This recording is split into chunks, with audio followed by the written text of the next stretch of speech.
Des révélations, des dates de sortie ou encore un max de précision et j'en passe? Oh que oui, vous avez bien pris place devant le récap ciné et série. En gros, c'est le condensé quotidien des news qu'il ne fallait pas manquer, dans un récap là aussi à ne pas manquer. J'ai quoi à vous proposer aujourd'hui? On va parler de la saison 5 de Black Mirror, de la réponse d'HBO concernant une suite à Game of Thrones, ou encore quelques dates de sortie parfois étonnantes. Et comme toujours, on abordera aussi d'autres actus toujours croustillantes. Voilà, le programme est teasé, on peut donc commencer sereinement ce 22 mai 2019.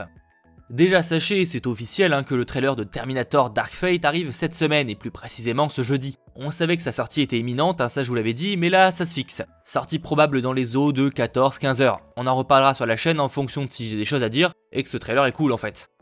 En parlant de teasing, on est sur un autre genre, ce sont là des photos concernant une prochaine production Netflix.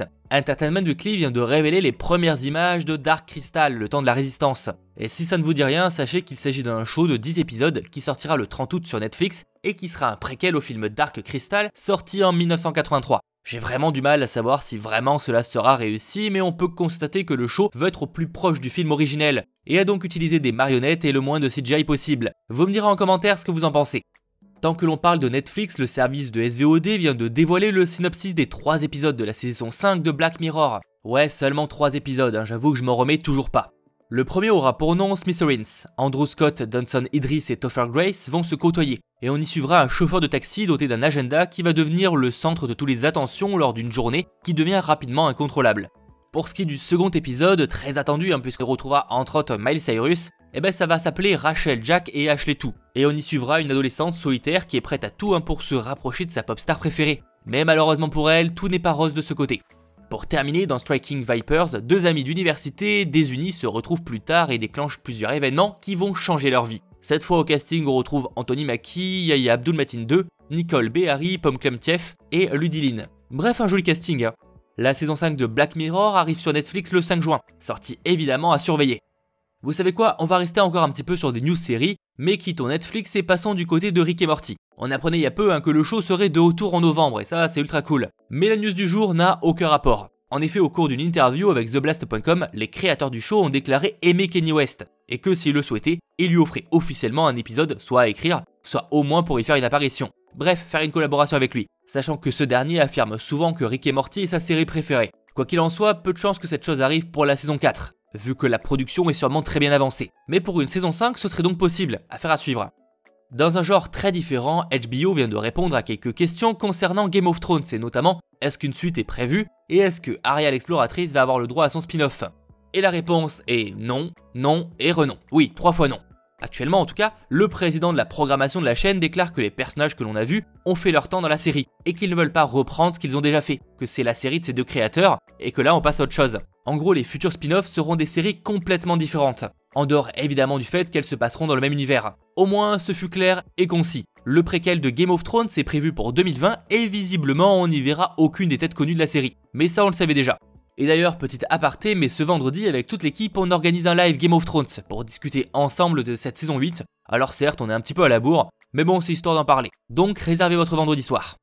Voilà, les shows télé, c'est terminé. Passons aux news ciné, elles aussi nombreuses, même si rapides.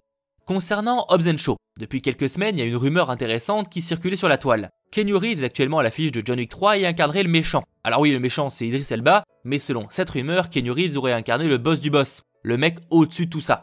Dans une interview, l'acteur déclare que non. Il a certes eu des discussions avec les équipes du film, mais il n'aurait rien tourné, ou même signé. Il déclare même ne pas savoir d'où vient l'idée. Alors ment-il, ça c'est une autre histoire, on peut supposer que non à mon avis, mais sait-on jamais. On en aura le cœur net à la sortie de Hobbs & Shaw le 7 août 2019. Pour le reste des news, faudra par contre être bien plus patient, en vrac. L'acteur Michael Peña, connu entre autres pour incarner Louise dans la MCU, vient de rejoindre le cast du live-action Tom & Jerry. Il sera ainsi aux côtés de Chloé Grace Moretz. Ce film hybride entre live et CGI suivra une nouvelle employée d'hôtel qui embauche Tom le chat pour se débarrasser de Jerry la souris. Michael Peña, qui incarnera Terrence, directeur de l'hôtel, est clairement un tyran avec Kayla, son employée. Et du coup, l'histoire se passe là. Tom & Jerry le film sort en avril 2021. Et justement, tant que l'on est avec les dates de sortie, 2 autres films se planifient. Le second volet des Mignons sortira en juillet 2020. Ça en soi, c'est pas vraiment une nouveauté, mais par contre, ce qu'on a appris aujourd'hui, c'est qu'il a un titre. Et il est un peu surprenant. Minions The Rise of Gru, soit la montée de Gru en français. On pourrait donc s'attendre à comme un préquel montrant les origines du perso. Cela pourrait être intéressant. Si vous avez des théories, comme d'hab, n'hésitez pas à me le dire en commentaire. Pour finir ce récap, un nouveau jeu vidéo va lui aussi avoir le droit à son adaptation ciné. Après Assassin's Creed, Tomb Raider et j'en passe, cette fois c'est Just Cause. Le studio Constantin Film vient d'acquérir les droits de la licence, et ils viennent de confier le scénario à Derek Kolstad, scénariste et créateur de la saga John Wick, rien que ça. Et là-dessus, c'est rassurant vu la qualité des 3 films. Par ailleurs, on n'a aucune information que ce soit niveau histoire, casting, etc.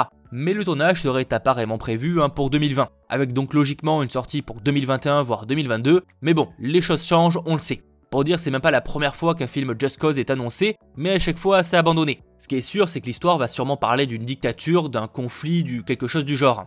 Voilà, c'est tout pour ce récap, en espérant comme d'hab qu'il vous ait plu, et si c'est le cas, pensez à lâcher le pouce bleu. C'était votre geek, Mathéo, ciao tout le monde.